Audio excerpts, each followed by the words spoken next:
that step. Over the moon, over the sun, we will continue to take that step. Higher heights, moving on, stepping on, taking that step. Keep on moving on, stepping up, taking that steps. We will continue to take that step. Over the moon, continue. we will continue to take that step. Gonna have fun. We will continue to take that step. Feeling brand new, getting it done. We will continue to take that step. Taking our step. Taking that step. Taking our step.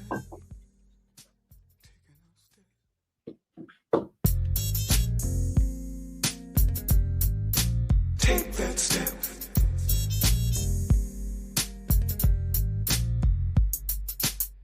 Over the hills, up the mountain, to the top, taking a step.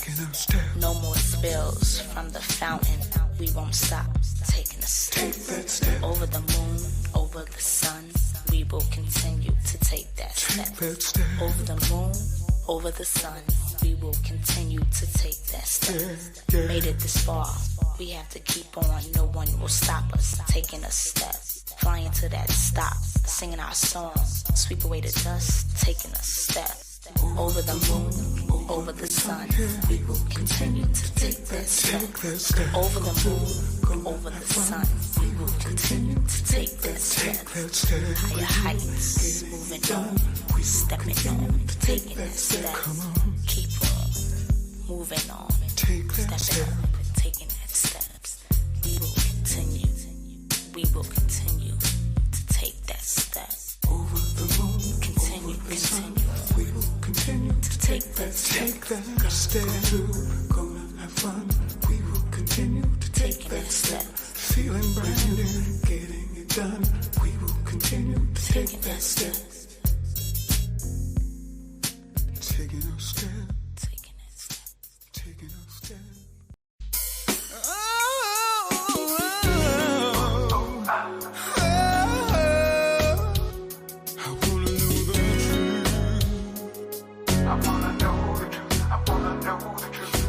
Tell me, 'cause I wanna know the truth. Can you tell me? I'm on a journey to find peace within my life. It's time to let go so I can climb to new heights. Nothing can stop me, I know, gonna make it to the end.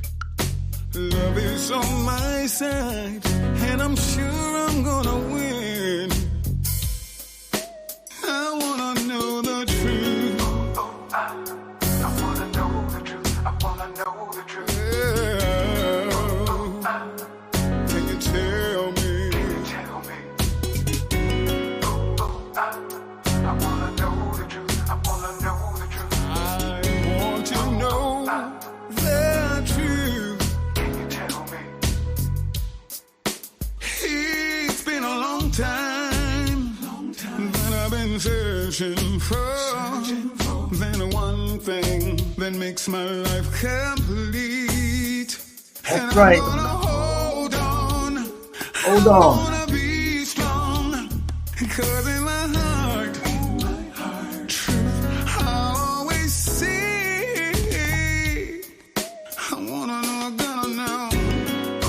Right, it's a food. Welcome. We want to know the truth. We want to know the truth.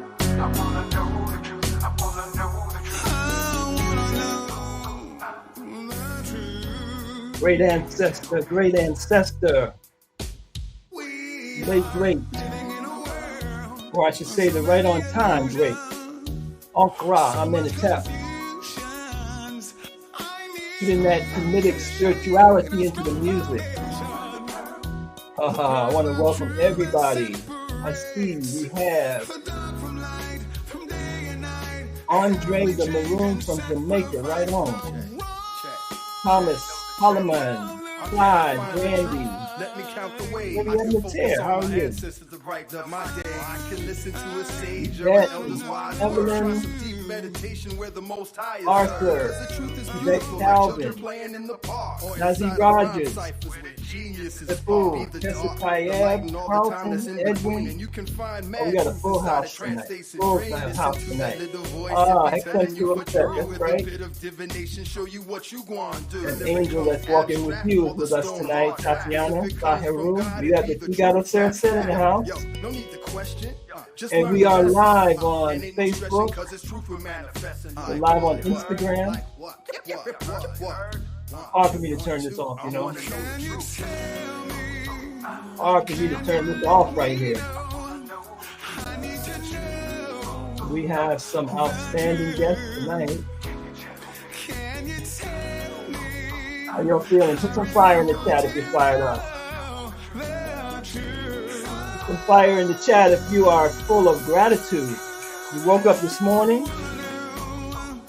You got that African consciousness on your mind. Putting in that spiritual work.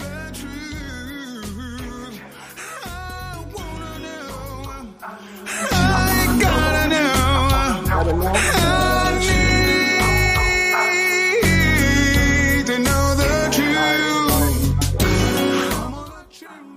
We're on a journey for sure. Heads up, everyone. Alafia.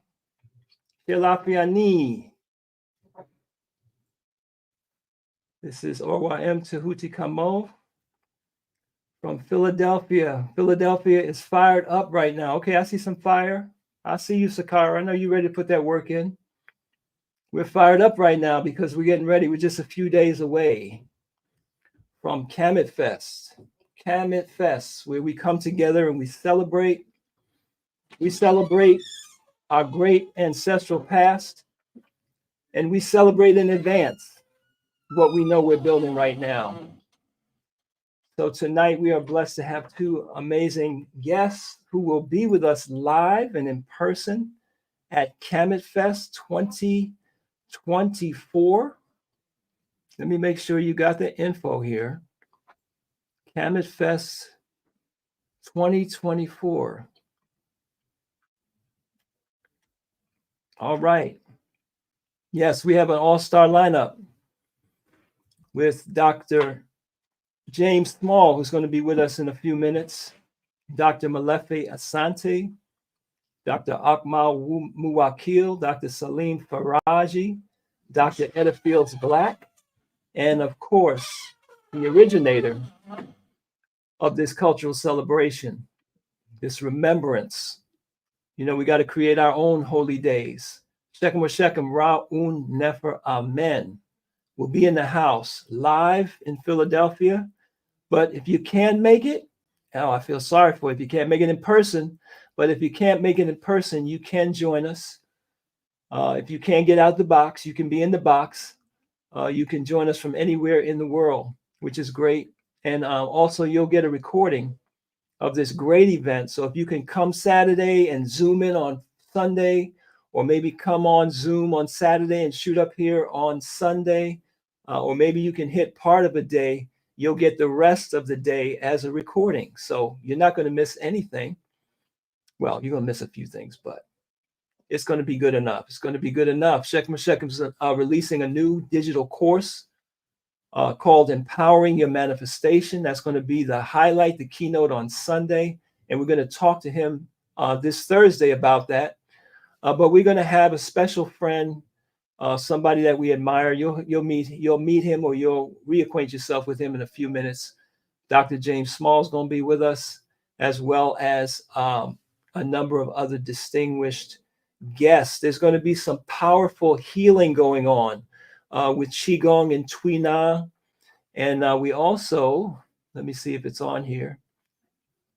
Let's see now. It's not on here yet, but by the time we are done, you should have a link here to sign up for some holistic medical treatments. We have a powerful medical treatment facility that we roll in here with two doctors, one of complementary medicine and one of Chinese medicine, in addition to Dr. Akmal Muwakil, who will be doing treatments, assessments, you know, our health is so vitally important.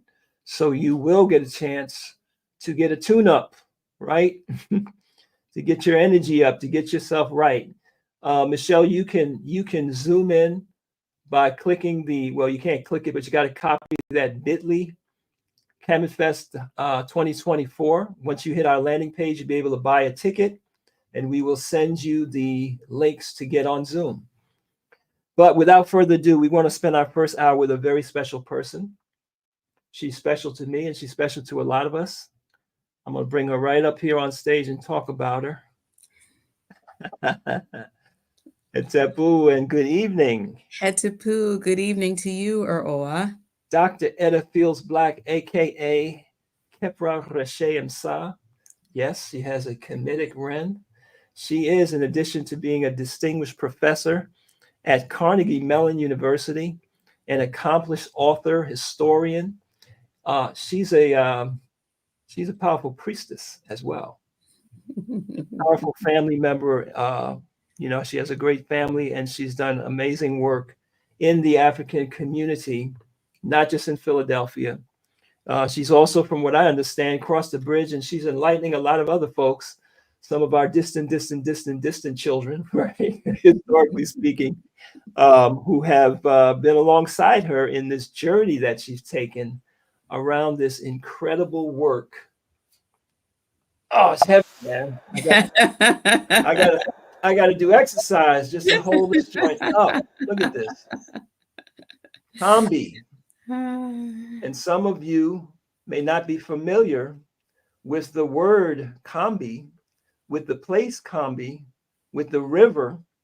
Very interesting. Heteru clan, right? No, Second clan, Heteru IO. Oh, Heteru. Okay, Heteru is up in there. I mean, look at this work. It's a piece of incredible work. Okay, and I'm not going to steal your thunder. I would like you to announce at the appropriate moment some of the stir that's happened. Yes. But this centers around Harriet Tubman, and just an amazing story. And, you know, I just want to start with just talking to you a little bit about, you know, what got you to the place that you're at now. Not just in terms of the excellence that you've reached in terms of your profession, mm-hmm. but in terms of your consciousness and your African-centered spirituality. Mm-hmm. Because when I think about Harriet Tubman, and I think about all the other unknown heroes that we have, and I think about the conditions that our people were in, mm-hmm. and I think about the power of the spirit to, when you've had all kind of assaults to your body, mm-hmm. you've seen your family torn apart, mm-hmm. you've been terrorized, you've been tortured, you've seen murders, you know, you've been worked half to death, and somehow you have the ability mm-hmm. to envision a mighty change coming. Mm-hmm.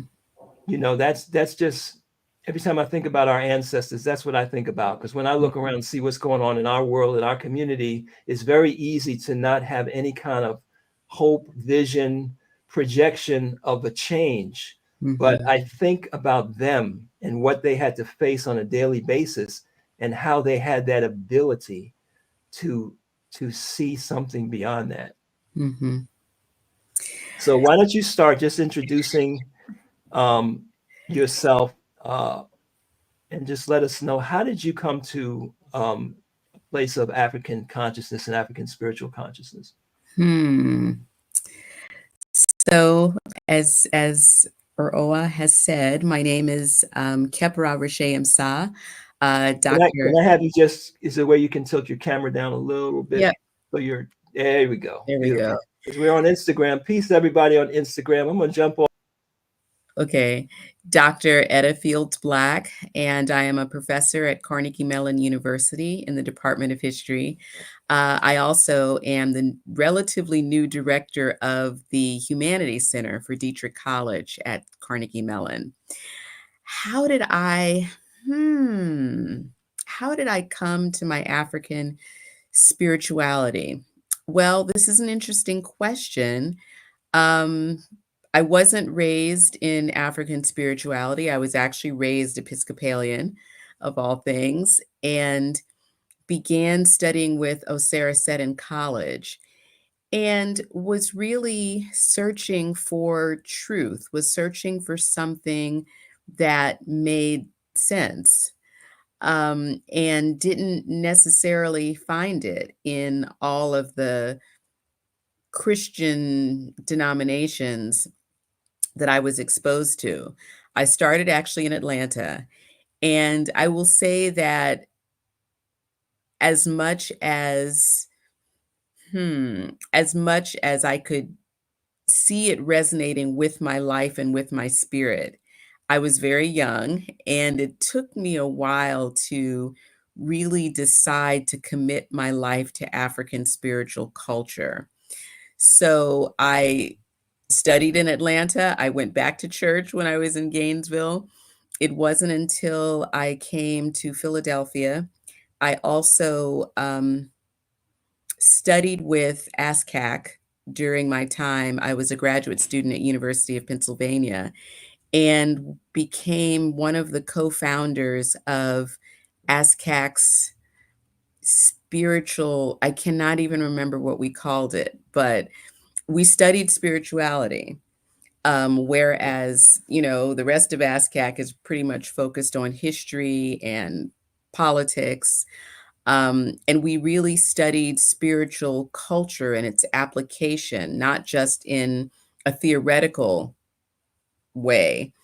And Halima was the sister's name who was my senior co-organizer of this study group.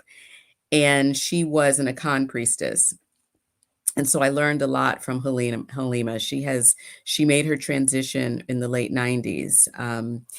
So it was really after that experience and after, going back and forth to West Africa and going back and forth to church and seeing what didn't work, seeing, just really experiencing what made my life make sense.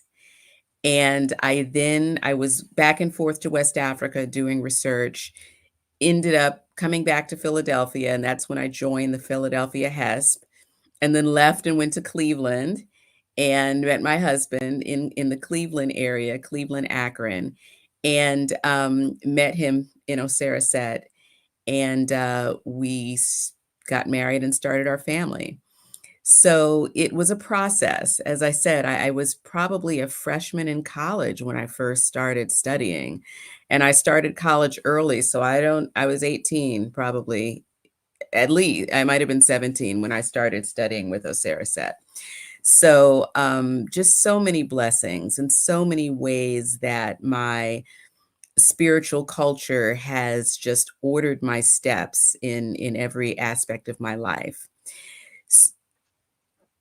Yes, and that's really wonderful, what you're saying right now, because I know there's a lot of our people, younger people, particularly, that are searching, that are feeling, a need for a purpose in their life, an explanation for higher meaning.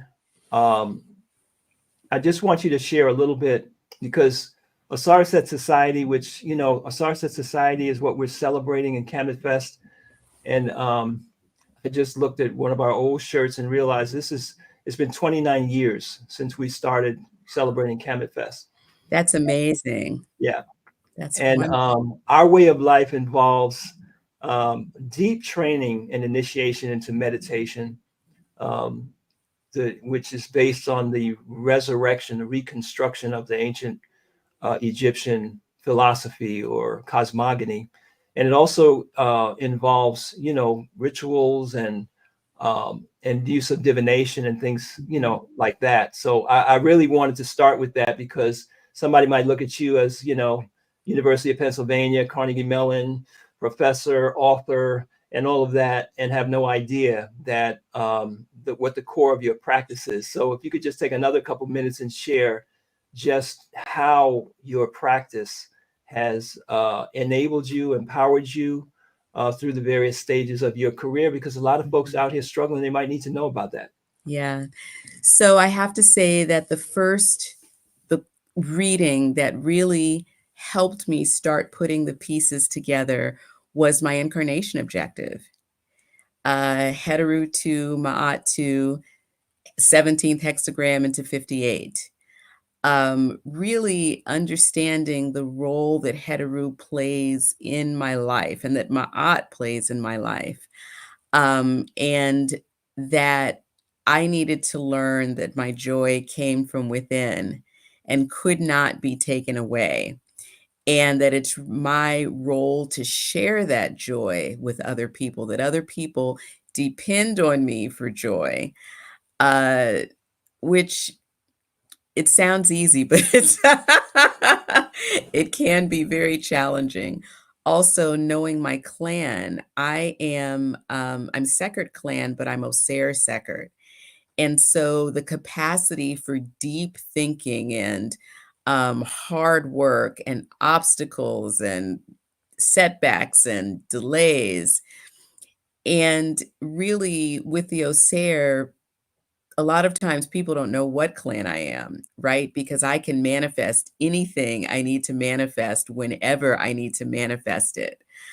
And knowing though that even though this is this is where I'm comfortable, right? I'm comfortable in the library. I'm comfortable in the archive. Sometimes I just want to go and hide.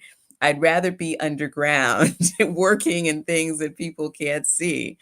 But my IO is actually to be, much more front and center and on stage, if you will. And lastly, I can talk about my career reading. And these are just three, two major readings in my clan that literally have ordered my steps, right?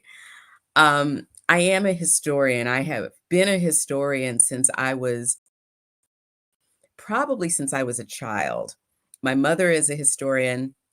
She's an archivist. She's a founder. And mom, as a young child, would send me to my elders' houses. So I grew up my mother's family is from the Bahamas. We grew up in a yard, meaning that my neighbors were my mother's aunts and uncles, all on the same street. Okay. House across the street, back of the house, was all family. So she would send me to my elder's house, my great uncle and aunt's houses, with a tape recorder and a list of questions, and I would collect oral histories. And it did not take me long before I didn't need the questions, or I had asked mom's questions, and then I had my own questions. So I grew up as a very young child with a sense of history. And it was really, I guess, in college that I decided to be a historian. However, my point is that when I went to Philadelphia and when I, really made the commitment to live this way of life, I did my career reading. And it is Oser to Sheps to 41st hexagram straight up. So what I can see in that, and what I at the time didn't necessarily know what that meant, was that I had to bring everything together. I am a historian. I'm very much a historian. And I think with Combahee, I have proven I am a historian's historian. I can research and interpret written sources better than many. But I collaborate with scientists. I collaborate with artists. I wrote a libretto on which my collaborator wrote a symphony about rice and slavery. Okay. And now, as director of the Humanities Center, I am supporting other humanities faculty in interdisciplinary collaborations.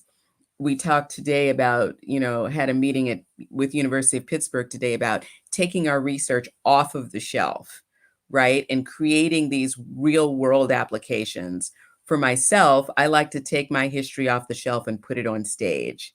So that's the Osir aspect of my career. And then, of course, all of my work is about our ancestors. So that's the chefs. So if you're just joining us, we're talking to Dr. Edda Fields Black, also known as Kepa Rishem Sa. She's just released a masterful work, and we're going to talk about that in a moment. What she was sharing, if you're not familiar with the terminology, is that we use an oracle system to be able to guide us in critical decisions in our lives. We use an oracle system to direct what aspect of God, or some might call an archangel or Orisha, Obosum, is in charge of helping us to manifest our career, or to help us to be successful in our family, in every major area of life. So this is the African practice where spirituality is a technology. It's not just a belief or an expectation that some higher force will assist you or protect you. You have to arouse your connection and live according to certain laws. And that's what she's been able to do. So let's get into this book. And I want to get into this book, but I really find it so fascinating, your personal connection, your history, your ancestry. You talked about a Shep's reading, which in our culture points to understanding your ancestors, understanding your family line, and even far beyond that, and knowing your history so that you can continue the positive legacy of your ancestors. And I don't want to talk too much about it, but Dr. Small was speaking about in one of his lectures about the close connection between us and our ancestors, and how that is so central to African spirituality or spiritual technology. So share with us your background in this connection. And the other thing he was speaking about was, which you mentioned, was the technology that our ancestors brought to this country, not just brute labor, like we were, beasts of burden or something like that. It was the technology that we brought that enabled the the building of this country and the industry. So please share about your Gullah background and how it relates to work. And then we have to find a time to hear the story of your reenactment of this event that happened. Oh my goodness. Okay, so first I will say that the first part of my career, I study rice. I study rice farmers in pre-colonial West Africa and enslaved laborers in the antebellum period in South Carolina, coastal South Carolina and Georgia. And so my first book is about the development of rice growing technology among peasant farmers in the early pre-colonial period in the Upper Guinea Coast, today present-day Guinea. And I started, that book was published first in 2008. And shortly thereafter, I started the next book and started doing research in South Carolina. And for a while, even before the first book came out, I would lecture in South Carolina because, of course, that was the location of the coastal, of the commercial rice industry of, the United States before the Civil War. So I was always making that connection in my work. Now, my father was the last of his siblings to be born in Green Pond, South Carolina. Green Pond happens to be, or where Daddy was born, happens to be about 2 miles from where the Combahee River Raid took place. And there is nothing in that region except rice plantations, former rice plantations and rice fields, okay? Even to this day. And I, in 2013, went down to give a lecture. I actually had 2 lectures. I had one in Charleston at the end of the week, 1 week.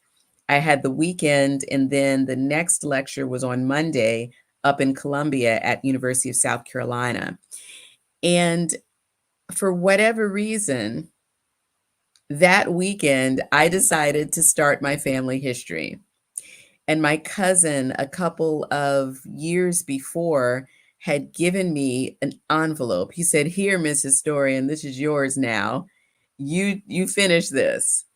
He'd gone, I guess, to the library or to the courthouse and consulted the census and wrote down the names of our ancestor that he found. This was Hector Fields, father to son, down to my grandfather. Okay. So he wanted me to take that and to run with it, to finish the family history. So I figured I'm in town for the weekend. This is not what I'm trained to do. I'm a historian, I'm not a genealogist, but I thought, okay, I'll give it a shot. And I started by going to the cemeteries. We went back to South Carolina every summer. At my mother's insistence, we took my paternal grandmother back to visit my paternal great grandmother, her mother.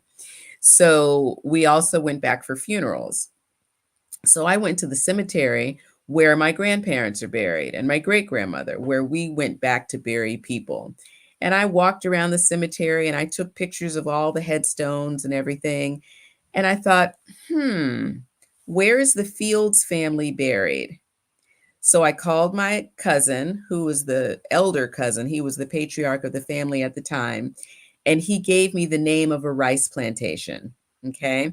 And I Googled this rice plantation. It was owned during slavery by one of the families whose papers I was studying for my new book. So, because I had all of these connections with people who were interested in rice, I got on the phone, and people who study rice in Carolina, I got on the phone and got access to the plantation, private property. I got an appointment. I'm going out on Sunday after I go to church with my family. Long story short, we got to the plantation and we got to the cemetery, and one of my ancestors' graves was open. It was full of water and his skeletal remains floated at the top. And I have to tell you that that day, that experience changed my life, and it changed how I thought about history. It changed how I understood what I was supposed to do with history as a historian. And I'm not saying that this was an immediate change. It was not. It was something that happened over a period of time, but it was the single most impactful thing I think that has ever happened to me in my life. It's as if my ancestors had put their hand on my shoulder, okay, and said that there was something I was supposed to do. What an incredible story. I mean, and those of you who are listening in, and I know there's got to be some reaction in the chat here, because when you hear about Seckert, you hear about Shep's reading, and to see a manifestation like that is just so amazing. And I wanted you to pause for a second just so people can kind of digest. When you say rice farming, okay, we eat rice, we know what rice is. Give us a sense of the scale of how the production of rice affects and affected the development of the United States, and what you found out about what it takes to grow rice, and where that knowledge and tradition came from, even from what I understand in your own line, going beyond the Americas. Yes. So there were almost 300,000 acres of rice fields in South Carolina alone. And I work with a team of scientists. We've mapped South Carolina, Georgia, North Carolina, and Florida. This was the area of commercial rice growing in the United States before the Civil War. So you have to think of the fact that before there were rice fields, this was all cypress swamp, okay? And some of these cypress trees could be between 10 and 12 feet in diameter around. They could be 10 or 12 feet wide at the base. And so enslaved men, not only they chopped those trees down, pulled up their roots, and then chopped the trees for wood. And that wood was actually used to build an irrigation system. Okay. They flattened this land so that it became, as one historian has said, as level as a billiard table. This is a swamp. And they're making it as level as a billiard table.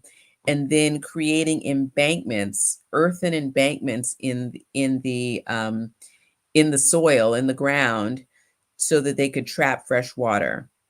And they call them dikes, a grand dike along the edge of tidal rivers like the Combahee. And that taller, wider embankment would hold the rivers back from the rice fields. All of this was done by hand. Okay. What period are we talking about, and what type of technology did we have? Did we have sawzalls and tractors and? Nope. No, and you could, even if you had it, you couldn't drive it through the swamp because you wouldn't get very far. So we're talking about starting in the 1750s. For tidal rice. Inland rice begins closer to 1700. People had axes, they had baskets, and they had planks of wood, baskets and planks of wood to move the earth. And one of my colleagues, who's an archaeologist, has estimated that on one branch of the Cooper River in South Carolina, enslaved Africans moved more earth than was used to make Cheops, which is the largest pyramid in Egypt. We've also, my team of known also as Khufu. So known as Khufu. We're talking about the Great Pyramid. The Great Pyramid, the Great Pyramid, exactly. And that's so one just branch. Say that again. I'm sorry. That was one branch of the Cooper River. And my team of scientists and I are in the process of quantifying this and think it's closer to creating the Panama Canal. But again, doing it by hand, moving all of that earth with baskets and planks of wood. So because it's a swamp, this was also a very deadly disease environment. The records talk about the sickly season in South Carolina. That season lasted from mid-May. The planters, the white people, would leave and they wouldn't come back until November. Okay, after Thanksgiving, after the first hard frost. Because rice grows in water, it grows in standing water. Standing, stagnant water breeds mosquitoes, and mosquitoes transmit malaria. Okay, and this was deadly to the white folks. It was also, there were Africans who had the sickle cell trait, which is, deadly in its own right, but does provide some natural immunity to malaria. But malaria still made Africans very sick, right? And chronic malaria made people very sick. It shattered their immune systems. And many people died from other things like respiratory illness during the wintertime, or pregnant women, giving birth to babies that would fail to thrive. And babies, young people and elderly people whose immune systems were either underdeveloped or just completely shattered, whose lives were cut short. So malaria was pretty bad, for Black people as well as for white people. So there were also snakes and alligators. Even today, and I'm here to tell you, those waters in those rice fields are infested with alligators. Infested with alligators. and they would lay eggs in the embankments, in the dikes. So you can imagine enslaved men who were forced to go out there and repair the dikes or build the dikes, turning that earth and encountering a 9 or 10-foot alligator. Those men, many of them, the ditchers were known as alligator hunters. But as I write in Combahee, and when the Combahee River raid happens, the enslaved people are in the rice fields at 4 a.m. And I'm here to tell you, you cannot see your hand in front. I cannot see my hand in front of my face out there on the Combahee River at 4 a.m. And they would be forced to work in tasks. So have an allotment of work that one had to finish by the end of, when you finished it, that was the end of your workday, okay? At least for the plantation owner. But that allotment of work was always set higher than the average person, than that person could actually do, okay? And children would be put in the field next to their mothers, not with their mothers, next to their mothers. So to do their own task, they might have a half of a task depending on their age. You can imagine, I can imagine being a woman in the rice fields. I've walked a mile from the slave cabins, can't see my hand, let alone the snakes at my feet that I have, passed, the copperheads, the water moccasins, the rattlesnakes. I'm standing in the rice fields in muck up to my ankles at that time of year. My child, who I can't see either, is in the adjacent field. And even if the alligators are not going to bother me because of my size, that's what some people say, the children, right? The children were vulnerable. And you see all these racist caricatures after the Civil War of Black people as alligator bait and Black children as alligator bait. This is where that comes from. This is one of the places where that comes from in a very deranged imagination. So these were very deadly and pestilential working conditions. And this is one of the things that really struck me, having worked first in West Africa, where rice is grown for subsistence by family labor.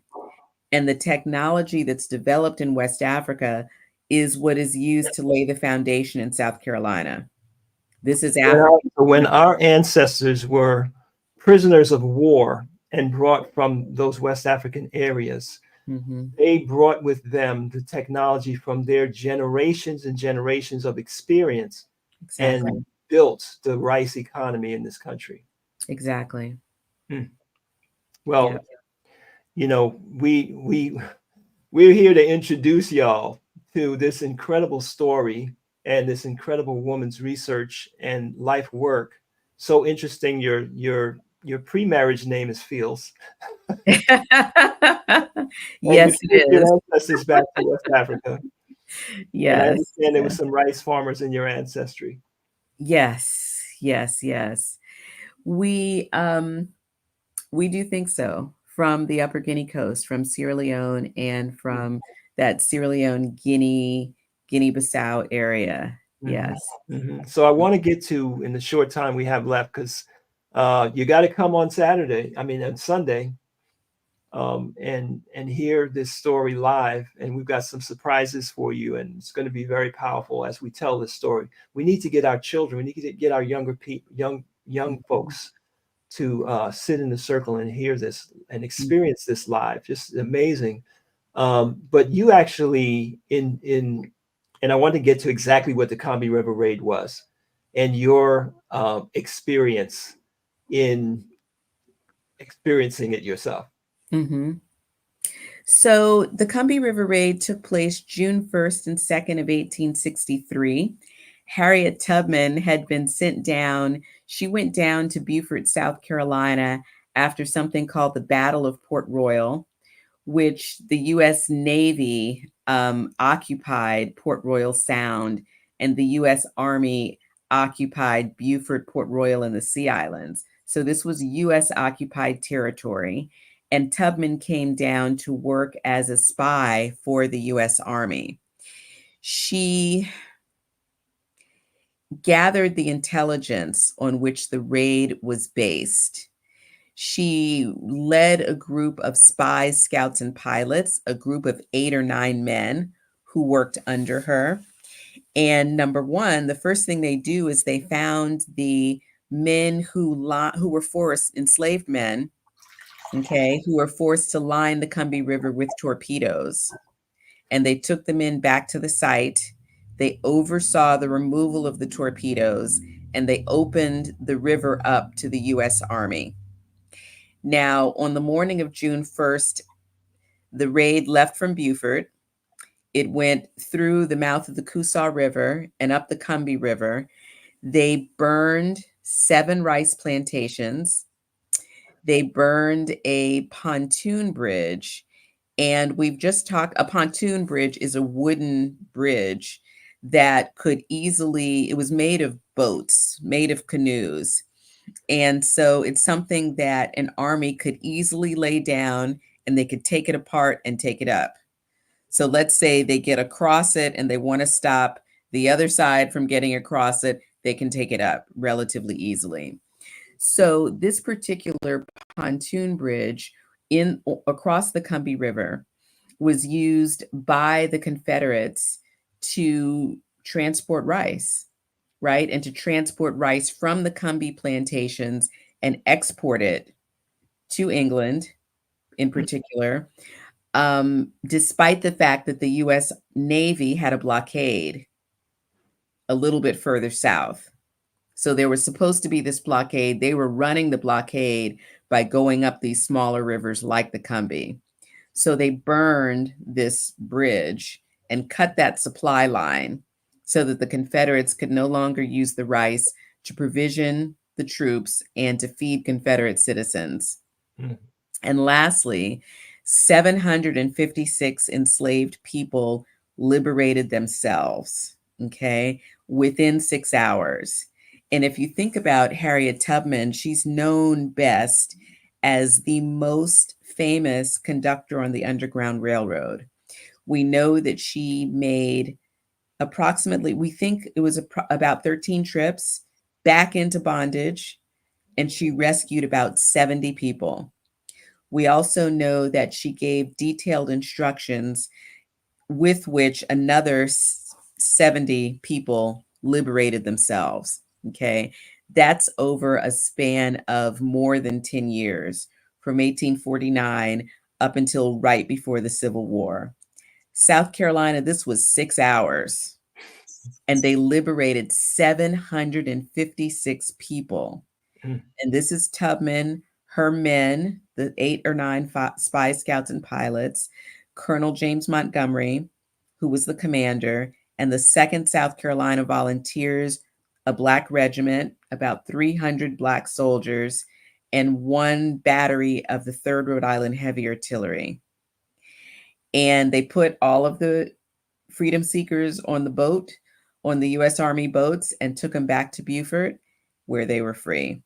The next morning, 150 of the men, ages 14 to 70, and the 14-year-old was 14 and the 70-year-old was 70, joined the 2nd South Carolina Volunteers, and they went on to fight for the freedom of others as well. After escaping those conditions, finally, they went back. They went back. They went back to help other people. They went back. So when I wanted to tell this story, of course, I wanted to tell the story of Harriet Tubman, and the Civil War was really the least known chapter of her legendary life. So I wanted to find new evidence about her Civil War service, which I did, and I gave you a little sample, but there's more. I also wanted to tell the story of the freedom seekers. I wanted to tell the story of the people Harriet Tubman freed. And I wanted to tell the story of the Combahee River Raid from their perspectives. And so that's what I do in Combahee, and it has not been done before. And I'll talk more about this on Sunday. It has not, these sources that I've found that in which formerly enslaved people are talking about their lives, their loves, their marriages, their childhoods. They gossiped.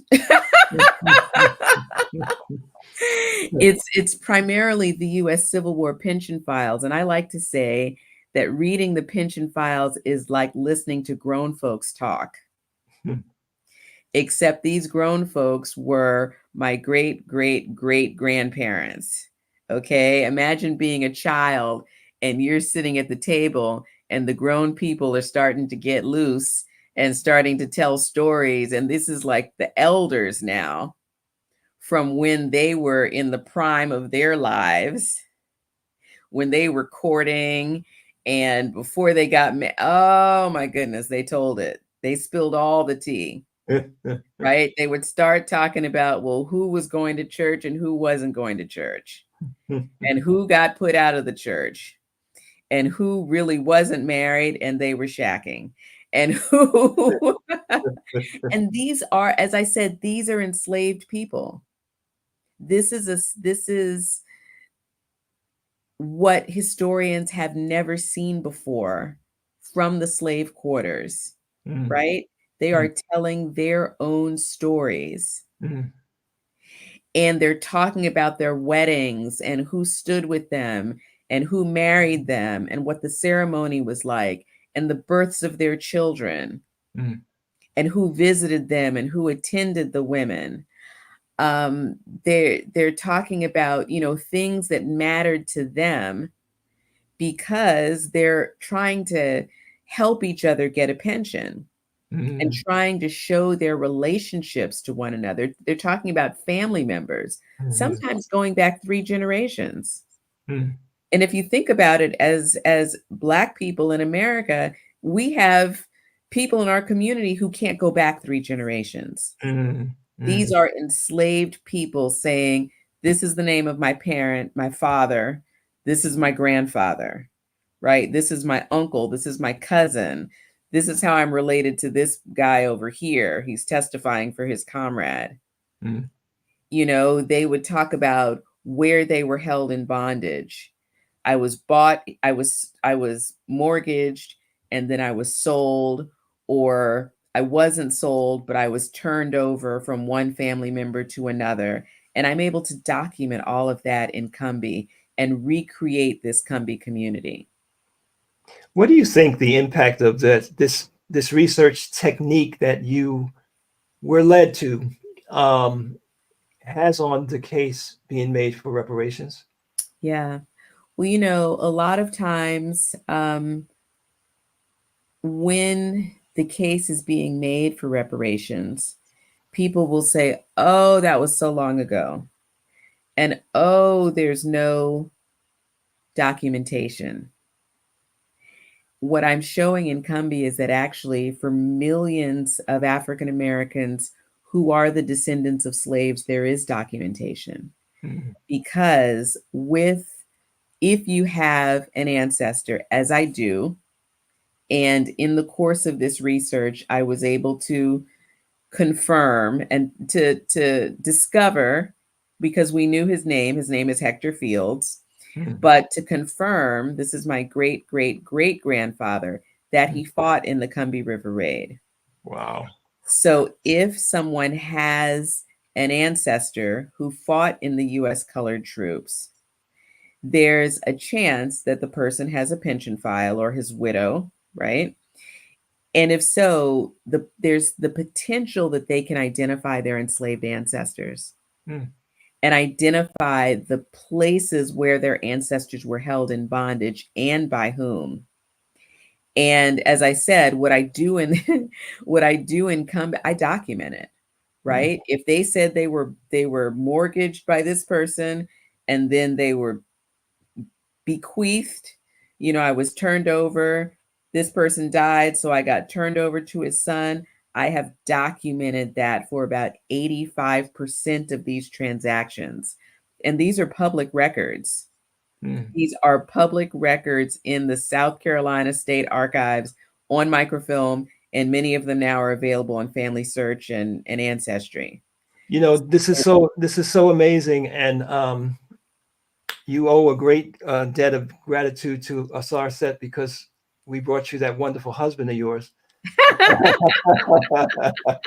and you all are just a power couple. I remember I brought some young people to Pittsburgh, and he had curated an exhibit at this Smithsonian at the Heinz Museum, right? Yes. And it documented the financial side. We had names. Yes. He had what they call today receipts.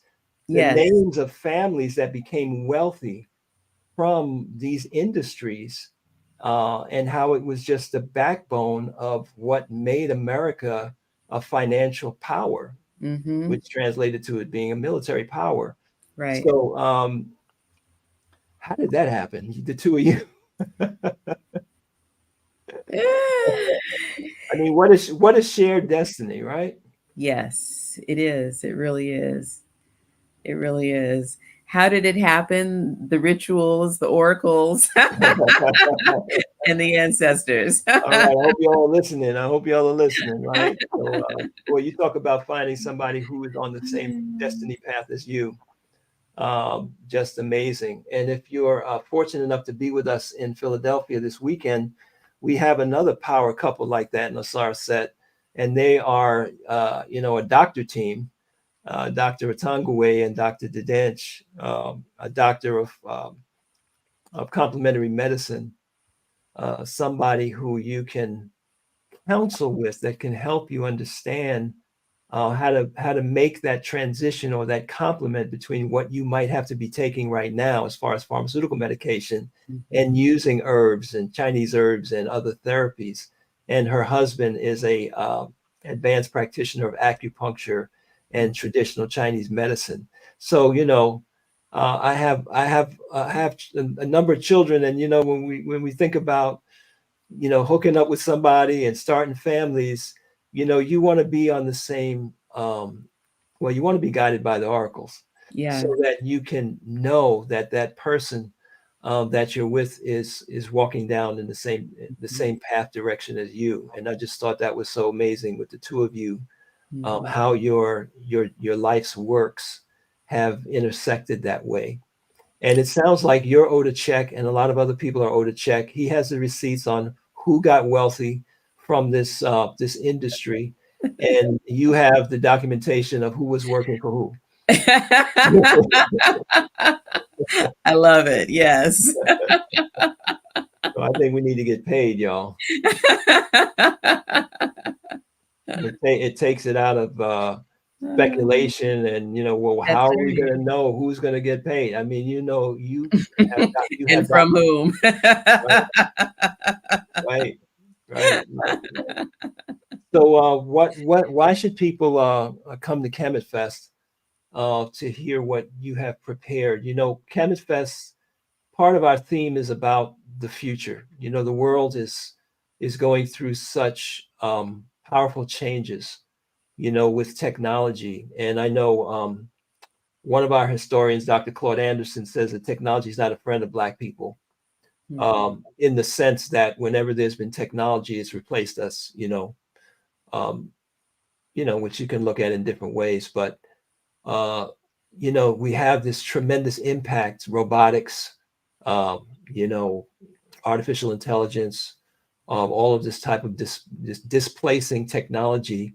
And we find our people in such a position of destabilization here in this country. So part of our theme is, what's the strategy? And we want to talk to you. We want to talk to Dr. Small. We want to talk to Dr. Asante. We want to talk to historians, Shechem or Shechem, who have the lay of the land in terms of, hundreds of years of historical patterns, right?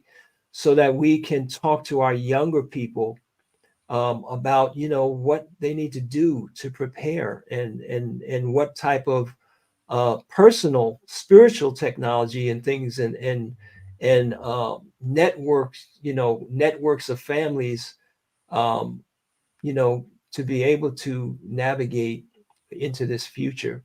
So, what are your thoughts about that? I know you have children, Mhm. and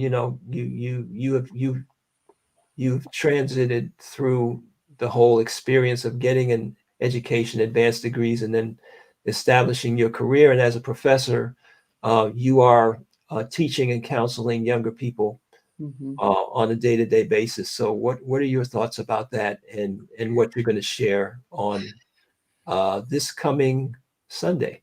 Mhm. Well, Oh, and we didn't talk about your tour and what you're doing, so we got to get that into before Dr. Small jumps in here with us. okay. Well, our ancestors were the first technologists, right? We have some of the oldest technology in the world. And so much of modern technology is built on what we've developed. So I think that we shouldn't be afraid. We shouldn't feel as if it is other to us. I think the way that we should approach it is to figure out and develop it so that it enhances our lives. And I think, for my students at Carnegie Mellon, one of the things that we pride ourselves on in Dietrich College, the STEAM and the STEM people can develop things, and it's like you can do anything, but to get them to think, say, about the ethics of it, to get them to think about, should you do it? And if you're doing it, that you're actually doing it, you're developing this new technology, you're developing it for people, right? You're developing it to solve a real world problem that is going to help actual people, not just develop it just because you can. Mm-hmm. And so I think that there is a lot of um, work that can be done, not only on developing the technology itself, but then using that technology to solve some of these irascible problems that are still in our world. Mm-hmm. And I think that we have to be at the table. We have to be at the forefront so that this new technology is going to help our people.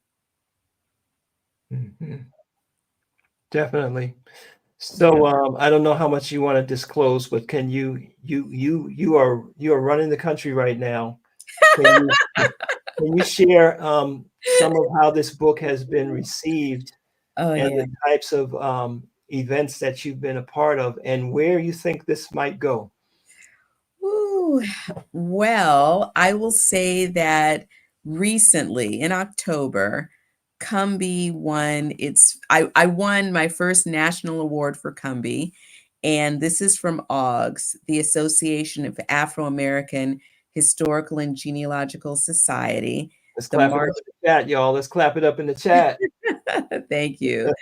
The Marshall M. Greenlee History Award. And so Combahee, we're just beginning the award season for Combahee.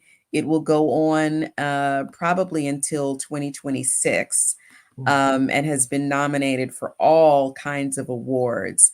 I've been on book tour since February of this year, since the book actually before the book came out, and done a number of events from Miami to Boston. Um, and just yesterday, I came back from Kansas City. I did a roundtable at the conference, Southern Historians Association joint meeting with the Western Historians Association, with one of my colleagues from Harvard, Taya Miles, who has published a biography of Harriet Tubman this year. So we had a wonderful roundtable, and I had two events in Kansas. Went to Osawatomie, Kansas, which is John Brown's country.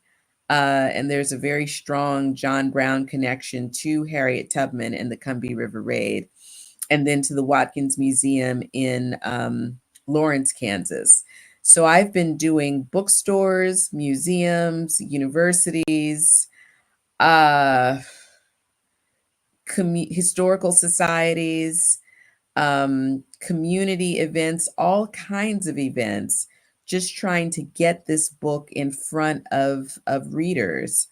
And it's always such a joy to introduce people to the story, to the history, this very dramatic episode of the Civil War, to the new research on Harriet Tubman, and to the freedom seekers, to the Combahee freedom seekers. And the reception has just been phenomenal. It's been phenomenal. So where's it going? Ooh. Well, we in our meditations right here. Yes, we got a yes. bunch of spiritual powered people on this webinar right now. A lot of folks, peace everybody. I want to reintroduce. This is Dr. Edda Fields Black, the author of Combahee, which is the story of the Combahee River Raid, led by one of our greatest ancestors in spirit women, Harriet Tubman. And she has traced her genealogy back to actually one of the soldiers in the Black regiments back in those days that risked their lives going back into hostile territory to liberate their brothers and sisters and fellow. I love the story about burning the rice plantation, and liberating folks. And she actually went down and walked in those rice fields. Yeah. I was in residence with the group of scientists that I've been working with since 2017. I collaborated with a private research center on the Combahee, and it's called Nemours. One of the plantations that forms Nemours, 12,000 acres of coastal wetlands, was raided in the Combahee River Raid. I'll talk a little bit about that on Sunday. And so during COVID, right as we were allowed to travel again, I started going down for 18 months. And I would go down once a month for 10 days and live on this rice plantation. I got to know the current owners of the plantations that were raided. And so I would hike through the rice fields. So when I tell you what the alligators were doing, I know the alligators. And I tell you, you cannot see your hand in front of your face. I know this because I experienced it. The group of scientists and I did a number of reenactments, and I'll talk a little bit about that on Sunday. We reenacted different parts of the raid, the flight up and down the river, as well as the enslaved people getting from the rice fields at 4 a.m. out to the boat. And a lot of collaborations. I also collaborated with the International African American Museum, Center for Family History. They are located in Charleston. They were the ones who helped me find my ancestor. And he doesn't have a pension file, but they found his brother. So, and we didn't even know he had a brother, right? We didn't know anything but Hector Fields, father to son, down to my grandfather, no siblings. Okay. And so a lot of people came together. The current owners, the museum, Nemours, the private research center, and one of the families whose plantation was destroyed helped me to identify Mr. Minus Hamilton, who, along with Harriet Tubman, is the star of the show. Wow. And you said it, so we're going to see it because this needs to be on the big screen. So yes. I don't know if you've had the pleasure of meeting Professor James Small, and I think his technology is on, and he's over here. I want to bring Professor Small. I want to bring you to the stage, just so the two of you can see each other for a minute. Now let's see. It's kind of.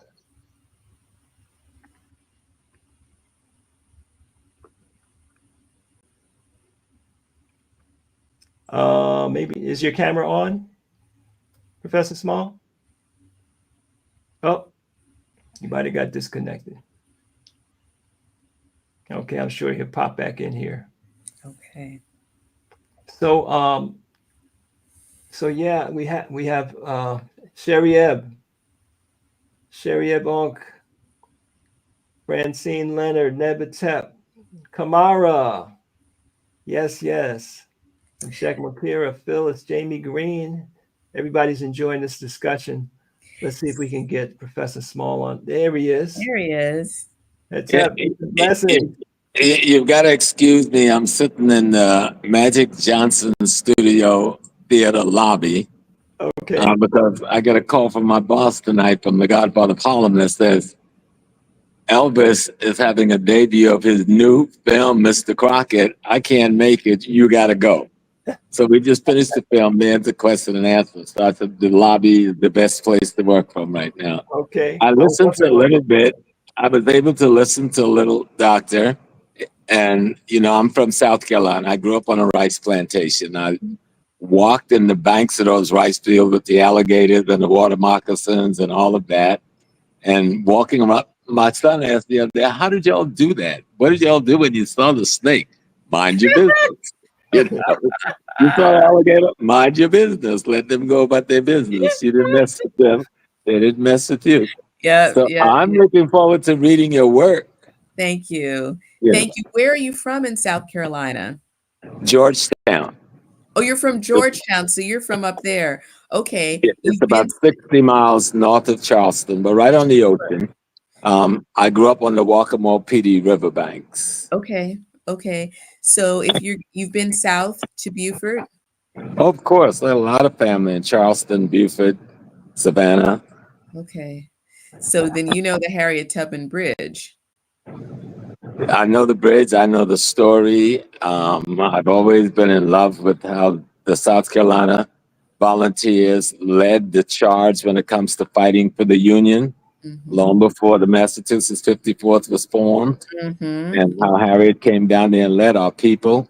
You know, we have a lot to be proud of, and she's one of the most extraordinary heroes we've got. We do. And I should say that my collaborator, John Weinglass, the composer, is from the Georgetown area. His dad, his father's from the Georgetown area. Yeah, so it's a very small. I knew some Weinglass. There's only one big Weinglass family down there. I was going to say, it's not, you don't think it's a very common name, but Georgetown and Colleton seem to have the two Weinglass families.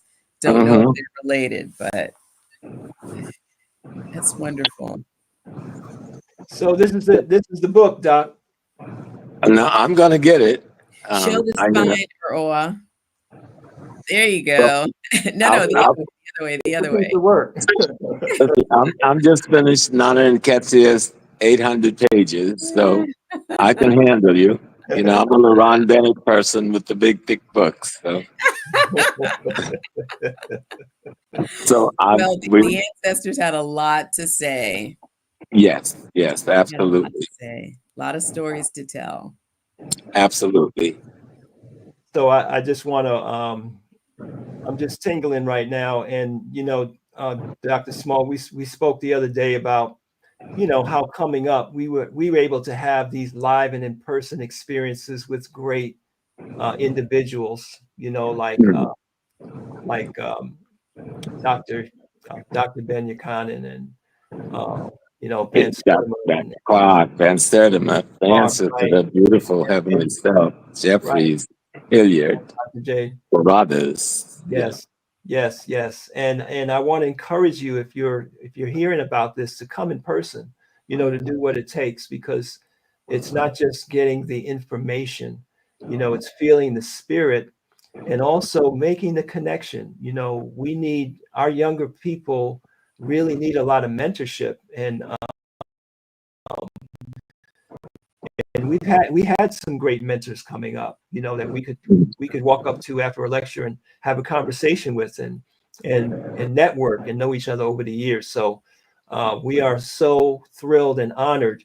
I was sharing earlier this is our 29th year since we started Kamitfest.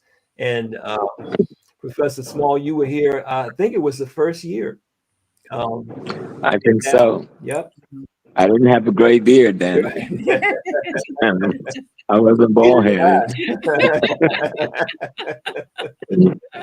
Yeah, neither did I. I had a lot more here. It wasn't coming out of strange places. So you really want to take the opportunity to meet these individuals in person and have a chat, and be a part of that experience. So I want to thank you, Dr. Fields Black, Pepper Roche, for really being an example of a woman who has it all. When I think about you, I think about how wonderful it is that you've excelled in your personal and spiritual development. You've maintained a beautiful family. You have an outstanding career, and you're also just a person that anybody can call on in service to the African community. And we saw that in the work that you did with our sister from Senegal, and helping her family. So we appreciate being with you, and that out of this tour that you are on, that the ancestors made it possible for you to jump in there with us on Sunday. So we're looking forward to that, and we're looking forward to the big surprise that's going to happen in conjunction with your coming. Okay, I look forward to it, and I will have books for sale on Sunday. So if you're in person, you can come and get your book signed. I just wanted to put in a plug. You said, where do I see Combahee? I do see Combahee on the stage or on the screen. And Combahee prizes. Combahee is running right now for some big prizes. Mm-hmm. So everybody is pulling for Combahee to bring home some gold. I like gold, Combahee. So we say, run, Combahee, run. We will be seeing that in our libations and our meditations. Yes. Because that's where it needs to be, Yes, we have to elevate. Our stories need to be elevated, right? And we need to really get them out there to our people. And for some of our young people, that's what they're waiting for. That's what they're looking for. And some of our young people are not even aware that it might be illegal to teach that. Mm-hmm. Yeah. So thank you for being with us. My pleasure. Thank you. It's a full peace and blessings. It's cool. Professor Smalls. Yes, sir. In Harlem, USA, huh? I'm actually in Harlem in the Magic Johnson Theater in the lobby. I was trying to do it in the car while I'm driving. Then there was not enough light, so I had to run back in the theater so I could take advantage of the light. You look and you sound great. Good. So again, it's an honor to welcome you back after 29 years to a Sarasota annual Kamitfest celebration. I'm honored. Sarasota has been the light for decades on decades around the world. I mean, in the UK, and Detroit, and New York, and people don't realize, I think, that sometimes the younger people don't know the history and the lineage of a Sarasota. Mm-hmm. And that's our fault, of course. We should have been better at propagandizing. Mm-hmm. I can't think of a better word, but if that's a good word, advertising, and let people know there's an institution that goes back historically and brought forward our history and our spiritual system in practice. Mm-hmm. So that's what's beautiful about the Sarasota Society, was practice, that you practice the system. Mm-hmm. You didn't just talk about the system. And you created communities around the world to teach the history, culture, and the spiritual system. Mm-hmm. And that's important. That's essential if we're going to be victorious. Yes, and we, of course, give thanks and honor to Shechem Ra Unefer Amen, without whom I would not be sitting here. Absolutely. I was 21 years old and in Philadelphia, looking forward to graduating and questioning what my purpose in life was. And there was no job description for a traditional African king. There was no job description for a priest, you know. But I felt that spirituality was the key, and I was so fortunate to find the right instruction and find my ancestral home. So yeah, we're looking forward to you coming down and enjoying what you have to share, and also you being strengthened, empowered to continue this great contribution that you've made over all of these years. So again, if you're hearing about this, you got to do what it takes to be there in person. So you can shake Dr. Small's hand. You can network. You can be there to get the energy, not just the information. You know, YouTube is great. We're on YouTube right now, but there's nothing like being in person and actually feeling the spirit, especially for people like Dr. Small, who is an elder in the community. And when we say elder in the African sense, it doesn't mean you're old. It means your experience. You've seen everything. 2 or 3 times. I'm old too, and that's all right. I don't mind. I just turned 79 last week, and so that was a good 79 years remembered. Wow. So, but I understand the principle of being involved in struggle since I'm 14 years old, not miss a day at work. It's the blood that allows you to go forward. The spirit of the ancestors, for those of us who listen and allow them to have their way, will guide us through so much to do good for our people while we learn how to better ourselves as a divine being in this universe. So I'm just blessed and honored that my ancestors chose me, and I know I haven't been as obedient as I should have been, but I tried my best to learn as much as they could teach, you know. Yeah, I wanted to ask you to share a little bit with the audience, especially those younger folks who are watching this or who might watch the recording, a little bit about your journey to developing your African consciousness. You had such a powerful background. Can you just share a little bit about what led you to that pursuit of knowledge of self? Yeah, well, I grew up in the house of an African priestess. We call them a root women in the Low Country. And my grandma was the root woman in our area, which is the Georgetown County area. I didn't live in the city. I lived on a rice plantation between Paul's Island and Georgetown. And so when I went to Africa, I realized I grew up in an African village like any African in Africa, having grown up in those woods by that river with those people who are my ancestors. And my grandpa, who was a fighter, the head of the Prince Hall Masonic Lodge down there, member of the Odd Fellows and the Knights of Pythias. And he also was in the Moorish Science Temple, but he was the minister of a Baptist church. You know, most Baptist church in the early days were just sanctuaries for African culture. Today, we've gone into white theology.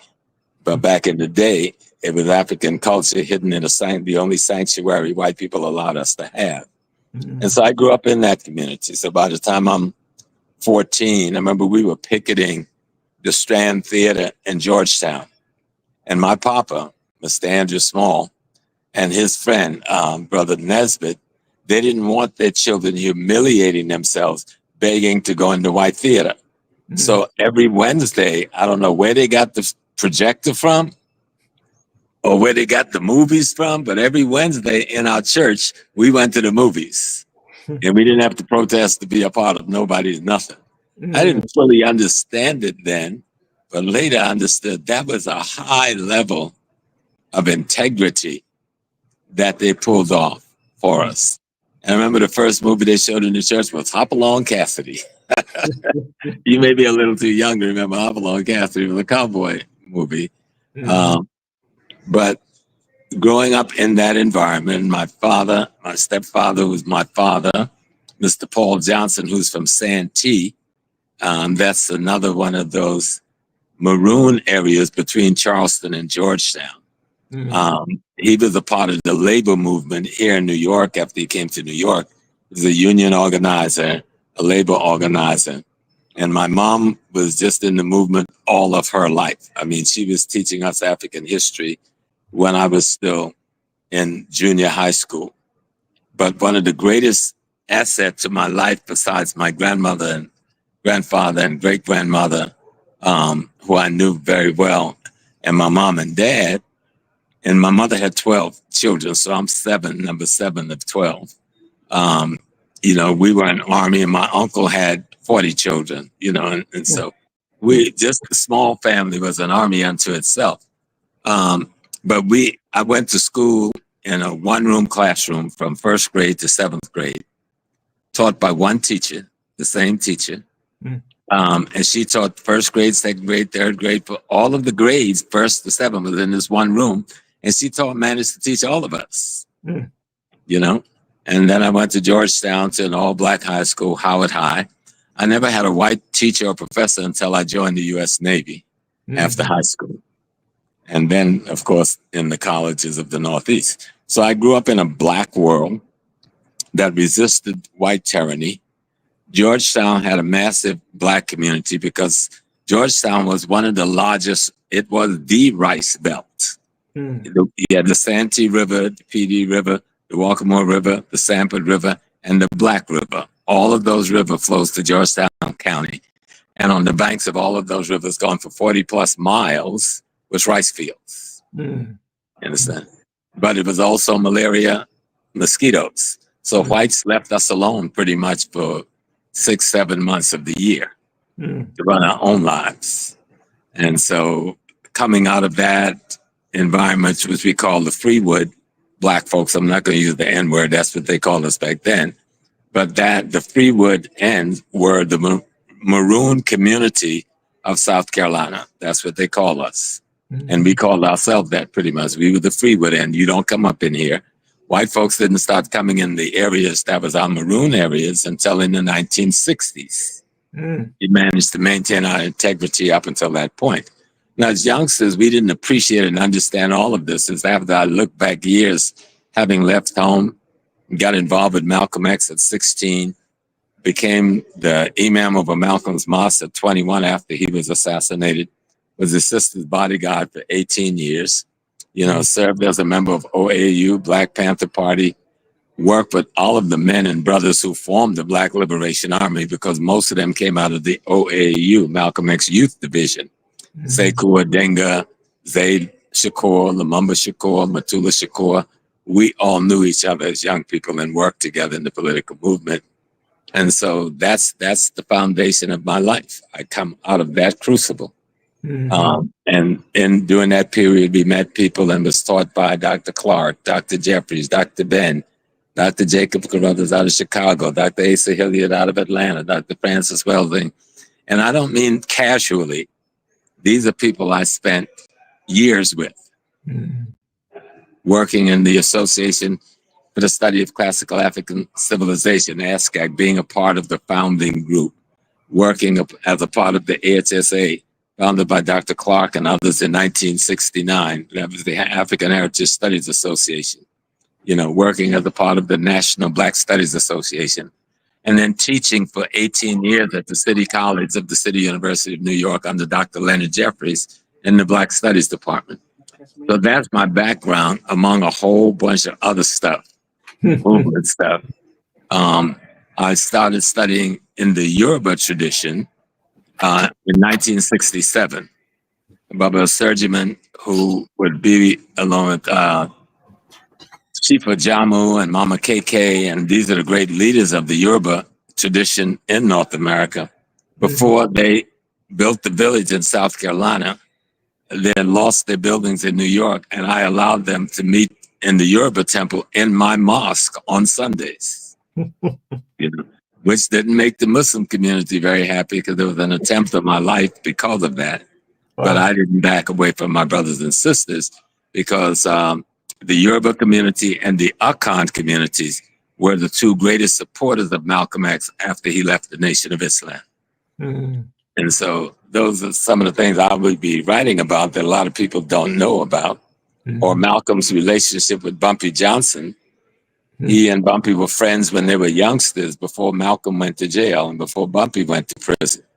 And they would meet up again in 1957, I think. Bumpy was out of jail and Malcolm was now a minister of the Nation of Islam.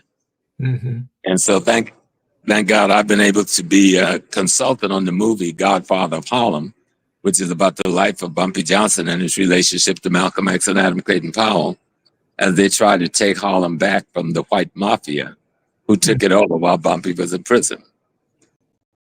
So, you know, my life has just been gifted and blessed. And I got to meet the great Shechem through Dr. Leonard Jeffries decades ago when the headquarters was in the big fort, the Arsenal on Atlantic. Was that Atlantic Avenue? The Armory on Dean Street. Yeah. Okay. Yeah. And so he meeting this great teacher way back then, and then coming to so many of the different affairs that was held by the Somerset Society in New York, and watch how they handle themselves spiritually. Mm-hmm. And how they greeted people from other spiritual tradition. There was no rejection. There was like, you ain't one of us, you know, you can't come up in here. That was not a part of the Somerset tradition. Right. And so I learned a lot from this society. Mm-hmm. I would bump into them in the UK. I would bump into them as I move around the country, you know, carrying on the same tradition, spreading the culture, spreading spirituality, talking about Kemet before most people knew to call it Kemet. Mm-hmm. Mm-hmm. Teaching about Kemet before there was an ASCAC or any of the other groups, not putting them down, but these groups would come much later after multiple books. And remember the set of cards that the society put out Yes. to teach you the deities, the netters. Mm-hmm. All these things was happening before there was a happy, before there was a ASCAC, before there was many of the people who now have priestcraft and teaching what they're teaching. Is good because I think most of them learned from this society. Mm-hmm. And people should grow and branch off into other directions. We just hope that they maintain the integrity of our culture and the integrity of our sacred science, which we call our spiritual system. Mm-hmm. And so that's some of what I'll be talking about on Saturday. And I will be there with you all day Sunday. I'll come back home probably Sunday night because my wife says you get one night's sleep out of this house because you've been gone for a month and a half. And the last month I've been to Ghana, South Carolina twice, and just returning from Atlanta, Georgia. So she goes like, this way to hold up, mister. How long have you been married, Dr. Small? 53 years to a beautiful young lady I met when she was 18 years old. Mm-hmm. And we got married a year later. We have 4 children and out of our marriage, and 2 children before we got married. We have 6 very beautiful children. And then I adopted another 2 in Ghana. And so altogether we have 23 grandchildren. Mm. So they've done very well. All of them are to one degree or another in one aspect of the culture or other. Mm. None of them have gone to any Western systems, thank God. Thank the ancestors. All of them have either been in the Akan tradition, the Yoruba tradition, and some have looked at the Congo tradition. But the most we have to talk about that, Dr. Small. That's what a mark of success that you can pass we've on been consciousness to the next generation. Yeah, extraordinarily blessed. Mm-hmm. And I remember I had a beautiful session today with my 15-year-old granddaughter to ask her if she was ready to really get to know God. I first asked her, did she know God? And she hesitantly said yes. And so I asked, well, finally got it. She said, well, you got to ask me specific. I said, okay, is God a man, a woman, a tree, a plant, a butterfly? She said, God is my ancestors. I said, okay, well, girl, you're well on the way. So now Grandpa was going to ask you, are you going to let me now begin to tutor you? Mm-hmm. And she said, yes, Grandpa. Mm-hmm. I want to learn. So she's going to be my special student, starting today. I've been teaching her all along, but now they need to be at 15. She needs to have more specific and direct training so she can be prepared to be initiated in a year or so into one of the traditions, whichever one she's comfortable with. She was born to us out of the Akan tradition. I don't know whether you remember Nana Fuasa. She was the priest, the chief priestess of the Ashanti nation. But my daughter couldn't have any children. And so Nana came to America to see her daughter, and I took my daughter to her. And 9 months after she embraced her, blessed her, and talked to her, this little girl came. And I asked her today, do you remember the first thing you said when people asked you where you were from? She hesitated. I said, no, I'm not going to tell you. You should remember.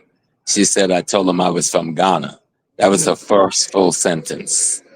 I'm from Ghana. She didn't know nothing about Ghana. She's a baby. Wow. But that baby spirit knew it came from Ghana into my baby girl and then manifests on this planet. So I told her, you're my special case, so I've got to teach you. Even if you're my last student, I've got to teach you to make sure that you don't lose your place. And her mother is I've inherited my grandmother, the Root Lady's priestess spirit. And so I've been teaching her through the years, along with others who have helped me greatly, so that she can learn the craft of healing and medicine, of just handling the spirit in terms of your intellect, your cosmic intellect.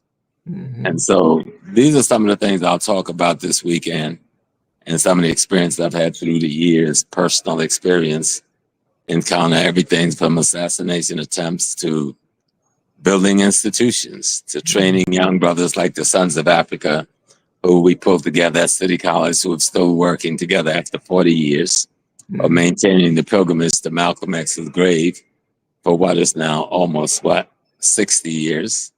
And so these things to show young people we can do certain things, but you have to turn back to the divine.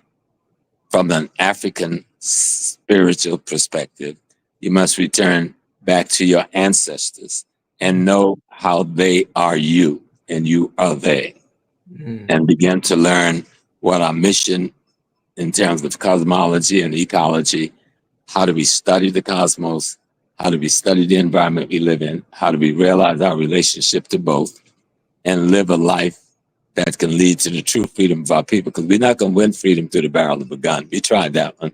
And even in Africa, in all the wars we fought and all the tens of thousands killed with the barrel of the gun, we're not free yet. Not in Mozambique, not in Angola, not in the Congo, not in Namibia, not even in Zimbabwe, where we had one of the greatest struggles. So it has to go beyond that barrel of the gun. Not that I'd say have one, I got a few, and I keep them where they're supposed to be. But we have to transform our spiritual self, transform our intellectual self into a higher divine self that understands cosmology and ecology and our relationship to it.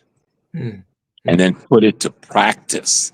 Because it'd be one thing just have an intellectual conversation, dissertation. We got a lot of that going on. But how do you practice that knowledge on a day-to-day basis, an hour-by-hour basis, a minute-by-minute basis? Live the life that you're teaching about. And when you do that, the cosmos will reach into your soul and teach you more of what you need to know, so you can teach others. So there it is. Can you hear me now? I can hear you now. I can feel you. So right on time, because our theme is, this impending changes that are going on in the world, the seeming acceleration of technology and, what it means for our people, and what are we going to lean on to enable ourselves to survive and then to ultimately to flourish. Right. Because the one mistake we make when we talk about spirituality, we get it caught up in what I call European mysticism, disguised as spirituality. We forget that spirituality has to do with being healthy, physiologically healthy. Spirituality has to do with what you eat, when you eat, what you wear.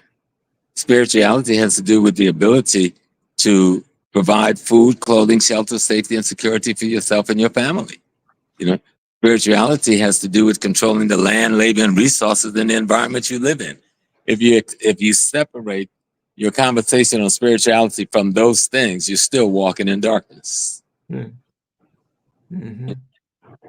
So from your perspective, having been an imam, having been initiated into the Yoruba tradition and so on,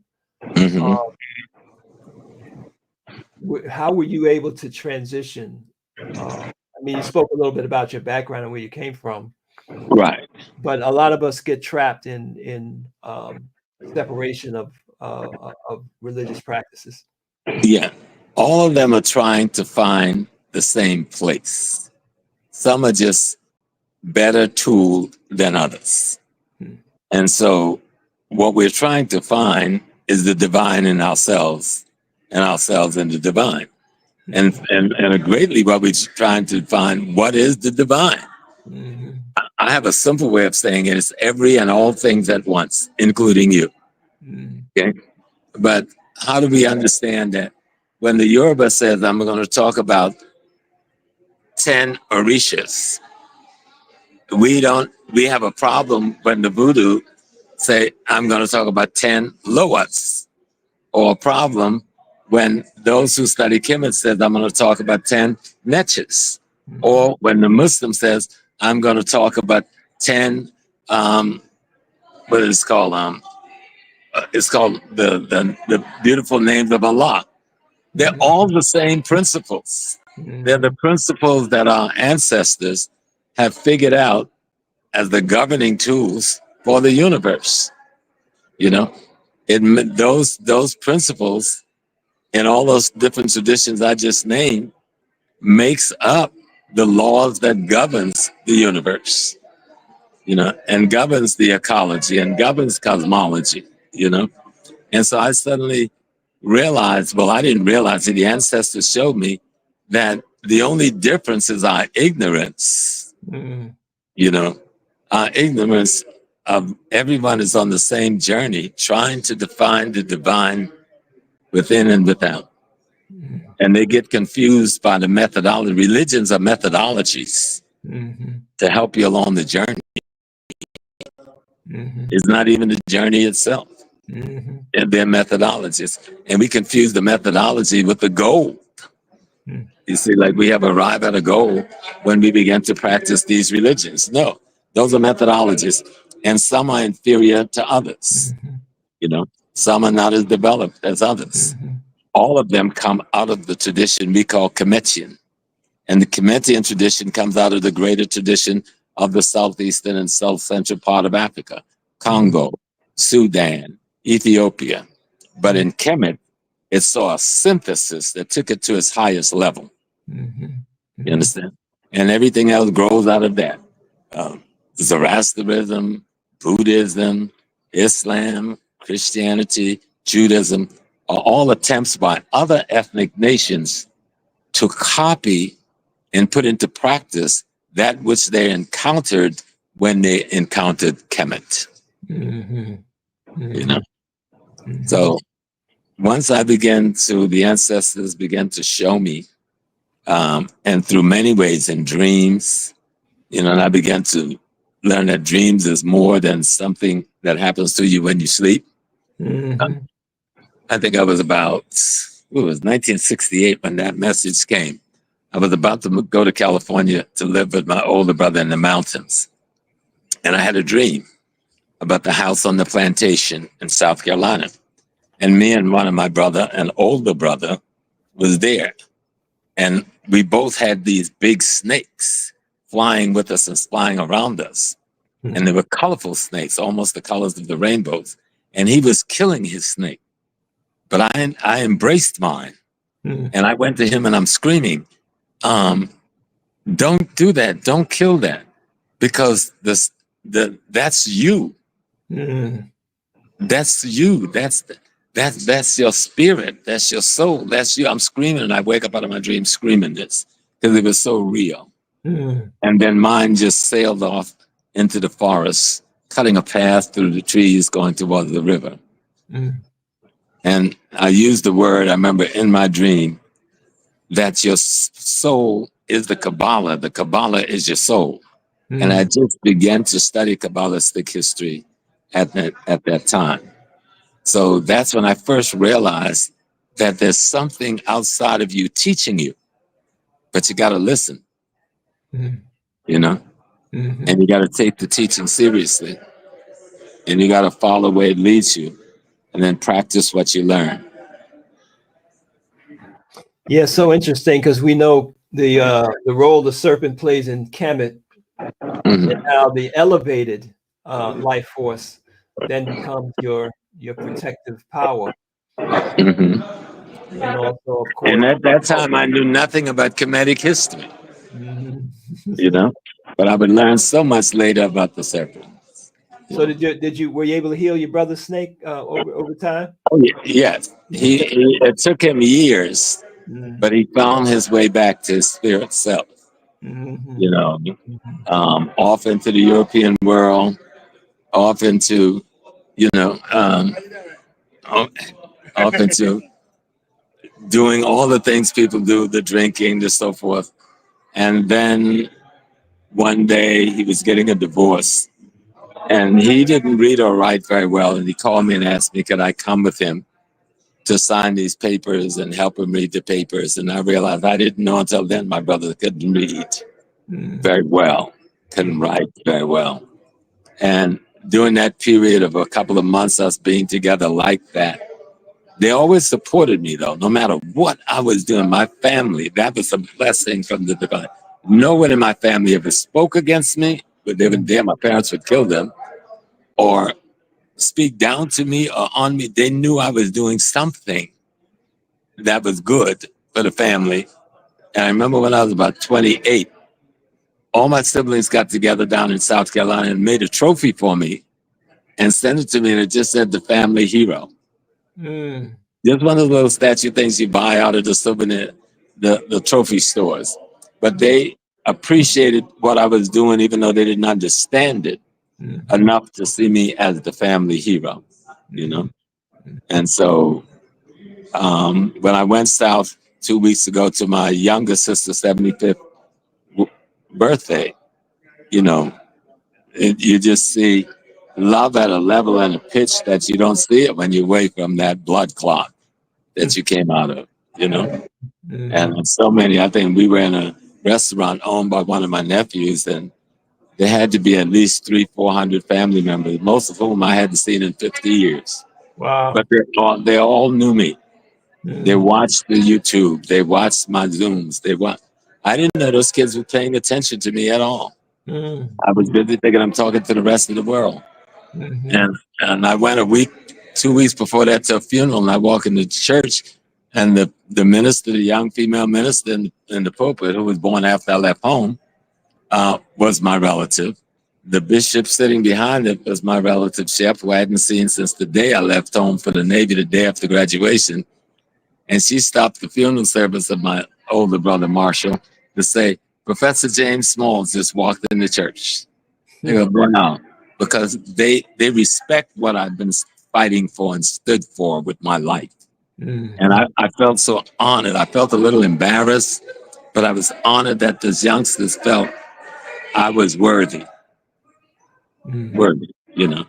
And that makes you feel good that you haven't been out here just talking and teaching for nothing. And then they talk to you and tell you, I've watched you on this, and some of them start quoting me, and I go, wow, you know, they're quoting me. That makes you feel really good, you know. Well, we feel the same way. So I know you're out with the family, and I appreciate you took this moment. I just want to ask you before you run, why people should come out on Saturday, and how you plan on addressing, or what your thoughts are about our biggest obstacle as a people right now. Say that one again. Our biggest obstacle as a people right now, our biggest challenge. Well, I think our biggest challenge is the same challenge we've been struggling with for decades, and that's the one of knowing thyself. Mm. And a part of knowing thyself is knowing our spiritual self. Part of knowing thyself is knowing our divine self. Part of knowing ourselves is mastering the history that we have evolved through. You know, I use the term history will erase the enemy's mystery. Mm. And so the history will give you the opportunity and the platform to seek out your spiritual strength, which is always there around you. But your life is so cluttered with his mess, his lies, his distortions, that you can't see yourself walking down the street and look around and see, oh my God, grandma's right there. Oh my God, grandpa's right there. Oh, great nanny's right here with me.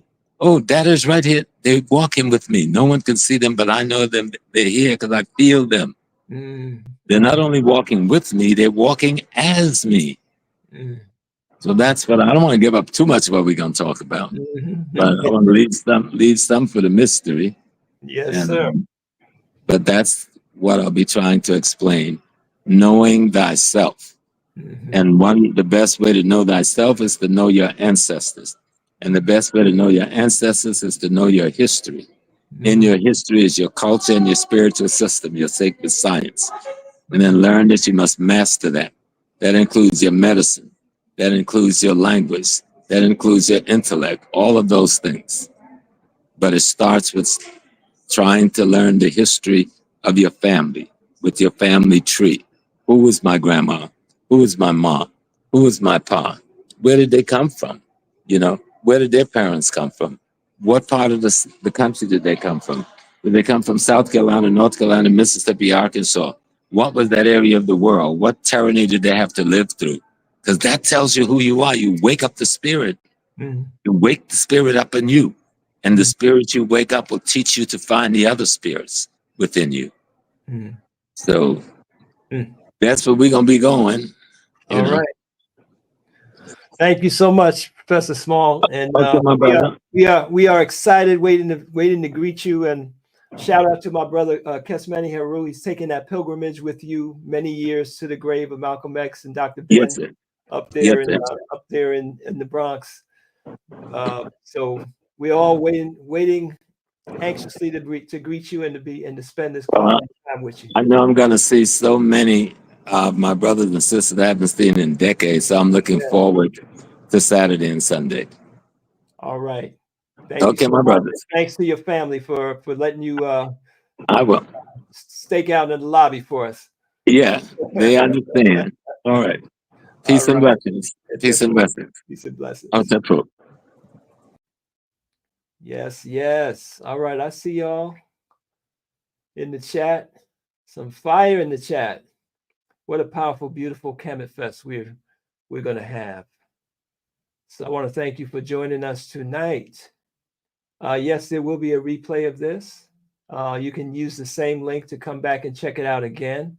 If you are on our YouTube channels, we're on the Sarset PA and the Comedic Legacy YouTube channels. The recording will be there and available. And also on our Facebook, Heteru Healers Facebook page, Ra'un Ephraim Men Facebook page. And I'm not sure if it's stored on Instagram, but we will be rebroadcasting this on some other channels that we have from our communities around the country and around the world. So I look forward to seeing you all on Saturday, November 2nd. That's this coming Saturday, November 2nd, at our Kamitfest. Started 29 years ago. And this year, we have the opportunity to have not only Professor James Small with us, we have Dr. Malefe Asante, the father of Afrocentricity, is going to be with us. He's going to be speaking before Dr. Small on Saturday. Dr. Small will speak at 6 p.m. Dr. Asante will speak at 4 p.m. And we also going to get a visit from Dr. Salim Faraji. You might have seen him in our last episode of this Kamitfest preview. And, that's three scholars addressing our survival in the changing world ahead. Now, before that, we're going to be focusing on self-healing, on how we need to take care of, we need to, in the words of our brothers and sisters here in Philadelphia, you got to respect the gap. You got to take care of your health, your vitality, your life force. So it's going to be power-packed at 1 p.m. with Dr. Akmal Muwakil, who will be with us for the whole weekend doing Twina and Qigong therapy on people, and also talking to us about a class, a training. This is another one of our elders in his 70s, incredible shape. And he's looking to pass this wisdom on. So if you or any young people are thinking about career, about expanding in the health services, are thinking about what you can do, and getting some high-level training in terms of real holistic healing, this is a brother that you want to meet, you want to experience what he's going to share with us at 1 p.m. and then learn about the classes and training that's going to be available. At 2:30 p.m., we're going to have our, we usually call it that vegan life, because thanks to the work of our great teacher, Shechem Ra'u Neframen, we've been vegan since 1974. We were vegan before vegan was cool. We were vegan before a supermarket didn't know anything about any vegan products. Now you go into any supermarket and there's something that you can deal with. But in those days, you had to go to a special co-op, or maybe a health food store just to buy your groceries. So we have a lot of experience with that. And thanks to his teachings, our members have enjoyed very good health over all of these years. Now we're in our 51st year as a society, and that foundation is based on a healthy lifestyle, right? You got to have that. You got to have that vitality, that strength, and that spirituality to help you to transcend stress and the stress response. So we're going to be dealing with that on Sunday. We are going to have our first public Paut Neteru meditation. What is that? That is the core of the practice that has kept us strong over all of these years. You heard Dr. Small talk about the dream and different powerful things that have happened in his spiritual experience. Well, Asar said we have hundreds and hundreds and hundreds of experiences, testimonials, of people getting powerful results, healings, removal of obstructions, protection, advancement in their careers and their lifestyle. You heard Dr. Fields Black talk about that. And it's all through the Paut Neteru meditation. That's the process of awakening those 11 faculties within your spirit. So we do a group meditation internationally.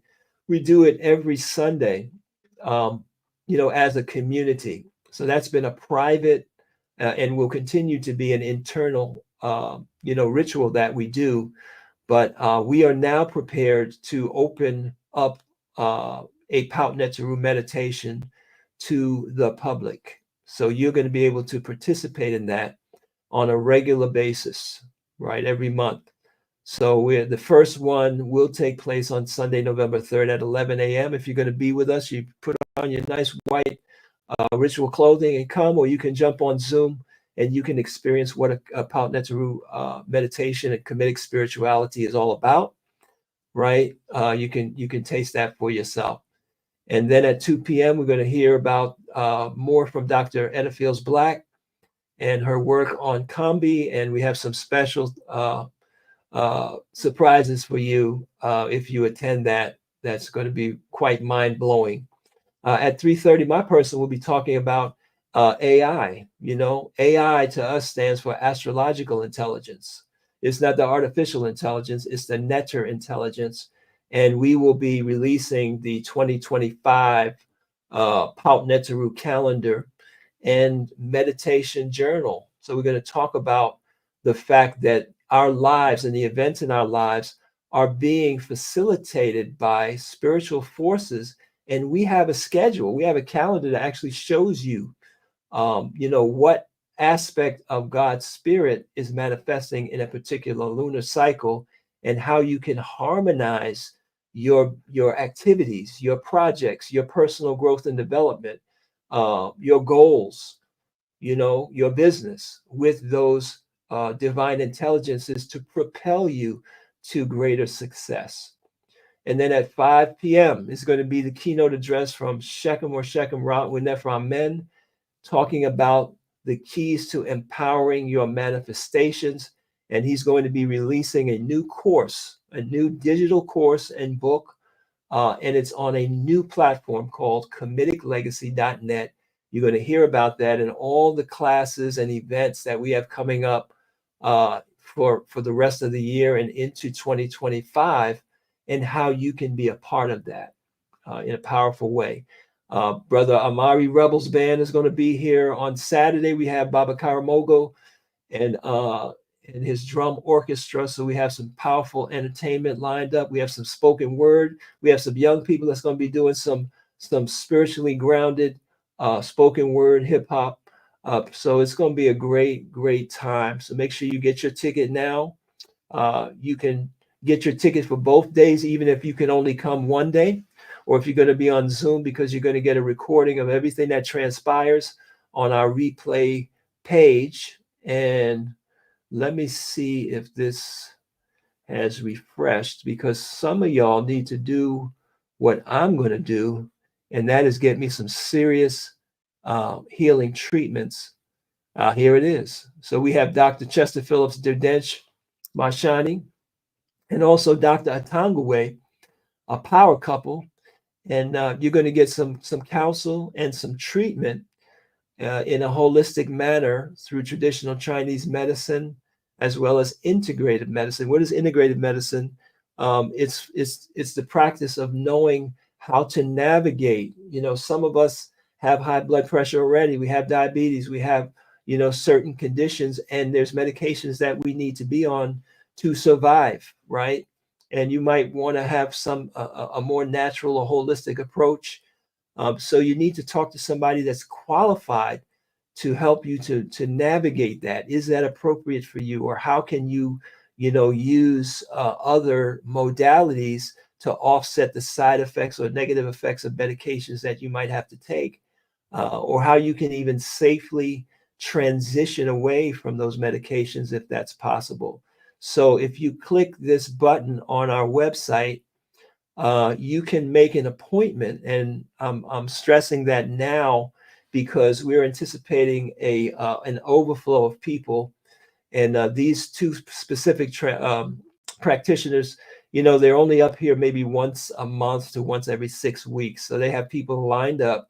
So if you have any concern health-wise and you want to see a very qualified and experienced practitioner, you need to sign up soon, like tonight. Because the appointments will be sold out quickly. If you want to stay here with us overnight, you can click here. You can find out what hotels, what Airbnbs are right in the area. And of course, we're going to have some good food from you. We're very blessed and grateful that through the meditations, the rituals, and the spiritual work that we've done, we've launched several businesses. One of the businesses that we've launched is called the Nile Cafe. As I said, we were vegan before vegan was cool. And we have been in business for over 20 years. We are now recognized in Philadelphia as the longest running vegan restaurant in the city of Philadelphia, and proud to be African owned and operated. We also have New Waters, which is the only African owned water purification store. And, we need to talk about that, because there's a lot of information that's come out recently you might not be aware of, that one of the biggest dangers to our health, actually two things, is the what they're calling the forever chemicals, right, that are in the environment, that are in the food, that are in the water, and also microplastics. Microplastics are in all of our bodies. And they're in the water. They're in that bottled water that you're drinking, in that plastic bottle. So we launched a company called New Waters We have a 6-stage reverse osmosis purification system. It is the only method that will remove microplastics from your water. And we've been at that for over 15 years or so. It's the water that we cook with in our restaurant. It's the only water we let touch our lips. So you want to hear about that. And that's an African-owned business as well that we've been able to launch and sustain through the power of Kemetic spirituality. That's how we've been able to do it.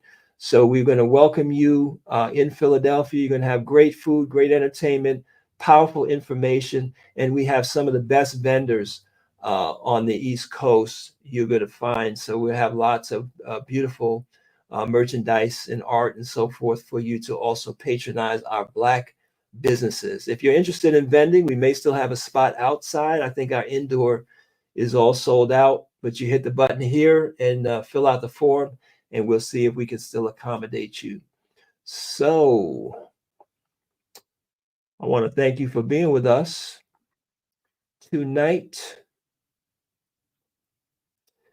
And I think we're going to leave with the beautiful sound. Amen. Ankara, amen. What's up, everybody?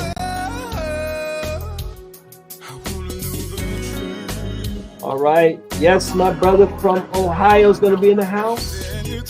Right on. Thank you, Audrey, for being with us. Brother Carlson. Patricia.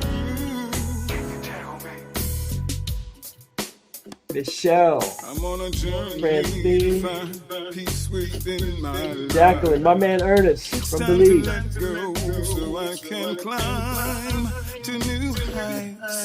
Mother Pemberton.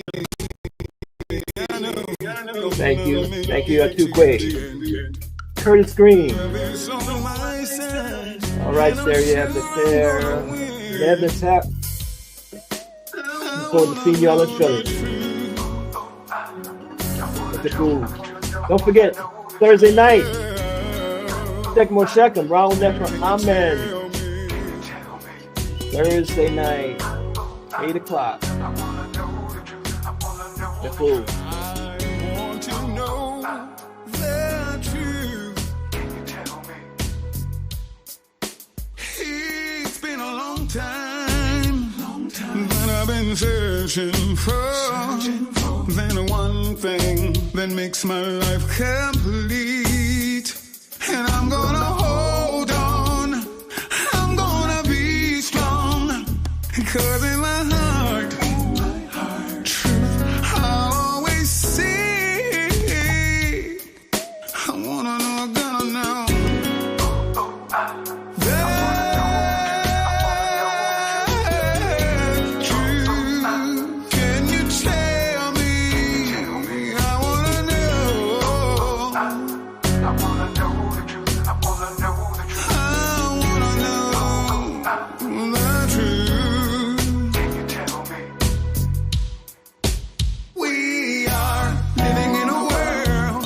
So many illusions, so much confusions.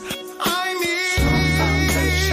need a strong foundation, the pearl of truth that separates the dark from light, from day and night.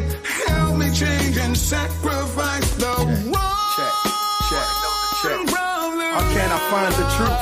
Let me count the ways. I can focus on my ancestors to brighten up my day. I can listen to a sage or an elder's wise words. Try some deep meditation where the Most High is served. Because the truth is beautiful, like children playing in the park, or inside of rhyme ciphers where genius is spark. Be the dark, the light, and all the time that's in between. And you can find mad truth inside a trance states and dream. Listen to that little voice if he telling you for true. And with a bit of divination, show you what you gonna do. Whether it comes abstract or the stone hard fact. 'Cause if it comes from God, it be the truth, that's that. Yo, no need to question, just learn the lesson. And ain't no stretching, 'cause it's truth we're manifesting. Like what? Like what? What? 1, 2, I wanna know the truth. Can you tell me? Can you let me know? I need to know the truth. Can you tell me?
know the truth.